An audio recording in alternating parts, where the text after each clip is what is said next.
Ini kita mengulas perkembangan terbaru ya. Di sini dikatakan bahwa Kim Plus akhirnya tidak akan mengusulkan Kaisang Pangarep sebagai calon wakil gubernur di Jawa Tengah. Tetapi digantikan Taj Yassin yang pernah menjadi wakil gubernur Ganjar Pranowo, putra seorang ulama ya, Kiai Haji Maimun Zubair kalau tidak salah ya. Dan sobat era sekalian, ini menarik ya. Apakah betul Raja Jawa dalam tanda kutip akhirnya menyerah ya? Di sini ada beberapa judul, misalnya Kim pastikan tak usung Kaisang di Pilgub Jateng 2024. Kemudian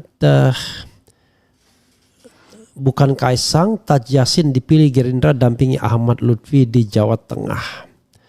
Apakah begitu ya? Batal usung Kaisang, Gerindra duetkan Ahmad Lutfi Taj Yassin di Jateng.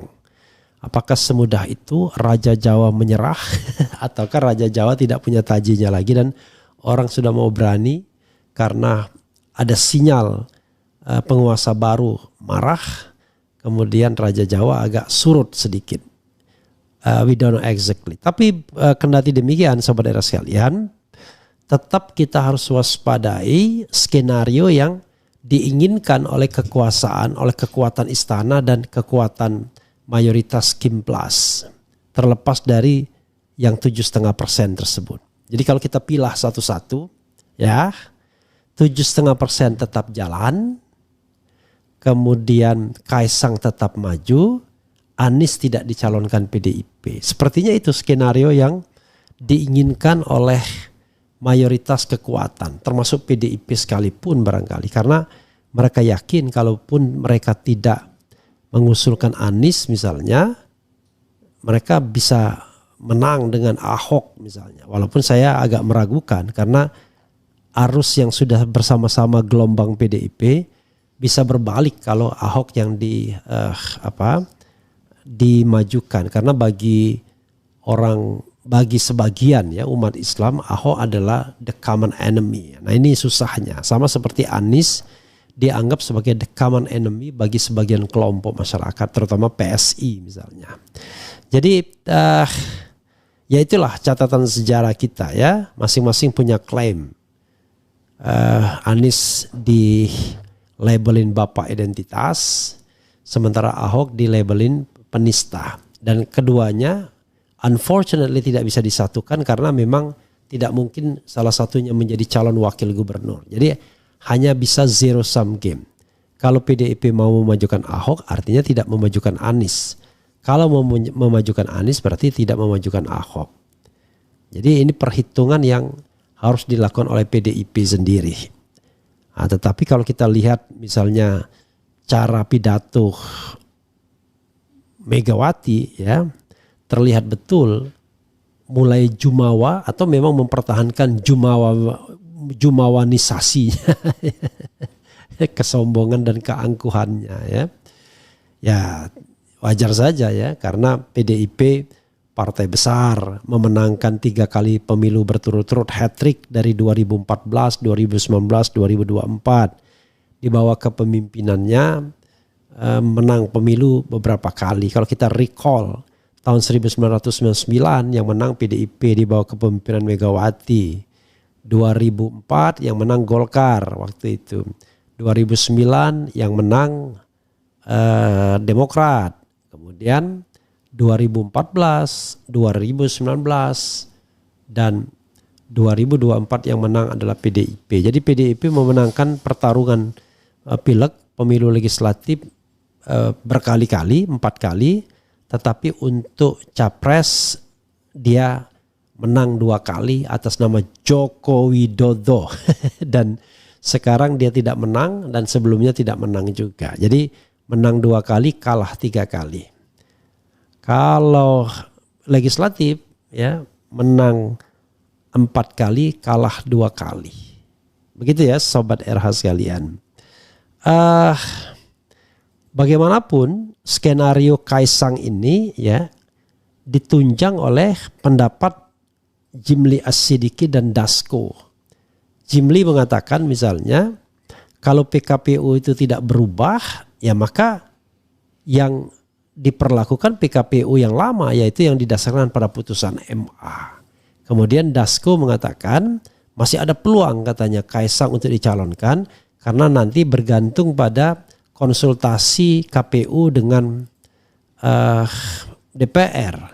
Dan kalau DPR berdasarkan kesepakatan mereka mengatakan putusan MA dan putusan MK itu adalah sejajar, tinggal bergantung pada pilihan mereka, maka yang terjadi adalah Kaisang bisa dimajukan dengan dipaksa. Coba kita lihat ya pendapat Dasko ini. Hati-hati karena masih ada pendapat seperti itu. Karena kalau tidak dikawal ya akan testing the water ya. Jadi akan tes ya. Akan dilihat apakah ada gelombang yang luar biasa seandainya Kaisang tetap dicalonkan dan kemudian dikatakan bahwa dia memenuhi syarat karena ada kesepakatan DPR dan DPR melihat putusan MA dan MK itu adalah lembaga yang sejajar sehingga this is about choice ya. Apakah benar ini choice? Maka harus kita lihat. Oke. Dasko titik 2 ya kita baca. Peluang Kaisang masih terbuka meski RUU Pilkada batal disahkan. Ini berita hari ini juga. Oke, Wakil Ketua DPR Sufmi Dasko Ahmad memastikan bahwa DPR tidak akan mengesahkan RUU Pilkada menjadi undang-undang sebelum masa pendaftaran calon untuk Pilkada 2024 dimulai. Dengan demikian, persyaratan pencalonan kepala daerah akan tetap merujuk pada putusan MK. Namun demikian, KPU tetap diwajibkan berkonsultasi dengan DPR dalam menyusun peraturan KPU terkait pencalonan, terutama setelah adanya putusan MK. Terlebih lagi dalam hal syarat usia calon kepala daerah, sudah ada putusan MA yang sebelum putusan MK dikeluarkan. Ya, sebelum putusan MK dikeluarkan. MA dan MK memiliki kewenangan yang berbeda. MK melakukan judicial review pada level yang berbeda dibandingkan dengan MA, ujar Dasko di Kompleks Parlemen. Menurut Dasko, pihak DPR akan mengkaji lebih lanjut aturan mengenai syarat usia calon kepala daerah. KPU juga akan berkonsultasi dengan DPR untuk menentukan PKPU terkait pencalonan ini. Dasko menegaskan bahwa dalam putusannya MK menyatakan tidak dapat menganulir judicial review yang dilakukan oleh MA karena kedua lembaga tersebut memiliki kewenangan yang berbeda dalam melakukan judicial review. Nantinya tinggal bagaimana cara menerjemahkan keputusan-keputusan tersebut. Kita akan meminta KPU untuk menuangkan hasilnya dalam PKPU setelah berkonsultasi dengan DPR, kata Dasko. Sebagai informasi, putusan MA menetapkan bahwa batas minimal usia kepala daerah dihitung sejak pelantikan kepala daerah terpilih. Sementara putusan MK mengatur batas minimal usia calon kepala daerah sejak penetapan pasangan calon. Jika merujuk pada putusan MA, putra bungsu Presiden Jokowi Kaisang Pangarep dipastikan memenuhi syarat untuk maju dalam Pilgub. Namun jika menggunakan putusan MK, Kaisang tidak memenuhi persyaratan batas usia. PKPU itu nanti akan dikonsultasikan ke DPR dan tentunya akan disusun oleh KPU. Mungkin nanti akan diikuti dengan rapat konsultasi antara KPU dan Komisi 2 DPR pada Senin. Dan jawabannya mungkin baru bisa kita ketahui pada hari itu, pungkas Dasko mengenai syarat usia calon kepala daerah. Ya, jadi luar biasa sobat era sekalian. Sebenarnya masih ada upaya untuk ngotot-ngototan walaupun kemudian ada perkembangan berita yang mengatakan tidak mengusulkan Kaisang. Jadi tidak mengusulkan Kaisang itu ya bisa saja kemudian dibatalkan di saat-saat akhir seandainya kemudian ternyata dalam PKPU tersebut putusan MA lah yang diacu. Padahal sekali lagi saya katakan ya, dengan dua argumentasi yang pernah saya katakan, maka sesungguhnya putusan MA itu sudah batal. Karena MA itu menguji PKPU dan alat ujinya adalah undang-undang pilkada. Nah, sementara undang-undang pilkadanya sudah diuji oleh Mahkamah Konstitusi mengatakan bahwa tafsir yang benar terhadap undang-undang pilkada itu adalah syarat usia itu ketika ditetapkan sebagai calon. Jadi tidak bisa lagi lepas dari itu. Karena kalau lepas dari itu, karena batu uji untuk melakukan itu adalah konstitusi. Sementara Mahkamah Agung itu tidak menguji undang-undang. Dia menganggap bahwa undang-undang itu memberikan ruang. Dia menguji PKPU. Jadi PKPU lah yang kemudian diubah. Undang-undangnya tidak berubah karena dia tidak boleh menguji undang-undang. Jadi paham ya sekali lagi. Makanya saya katakan ini DPR bodoh atau pura-pura bodoh. Ya.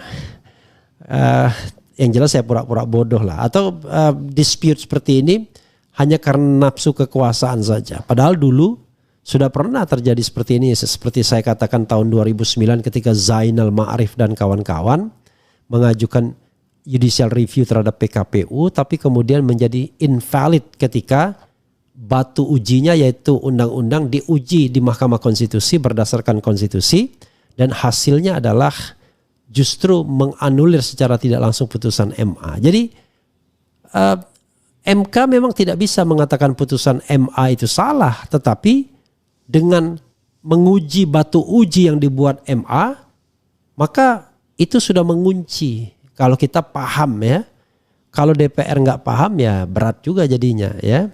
Nanti eyel-eyelan jadinya. Oke, sobat era sekalian, berikutnya adalah soal Anies Baswedan. Saya katakan tadi kan, yang dimaui oleh partai-partai itu adalah satu, Anies Baswedan tidak maju. Dua, Kaisang tetap bisa maju. Ketiga, aturan 7,5% itu oke lah disepakati karena menguntungkan partai-partai lain juga. Sehingga partai-partai lain di luar tidak harus pakai Kim Plus, sehingga dia punya harapan untuk menjadi calon. Termasuk anggota-anggota DPR sendiri juga sebenarnya senang dengan putusan MA karena memberikan harapan seandainya mereka ingin bertarung di gelanggang pilkada dengan ya masuk atau mendaftar di partai-partai politik tertentu, karena 7,5% itu jauh lebih mudah dan lebih murah, dalam tanda kutip lebih mudah dan murah untuk maju ketimbang 25% suara ya, atau 20% kursi. Itu soalnya sobat era sekalian. Karena itu ya waspadailah.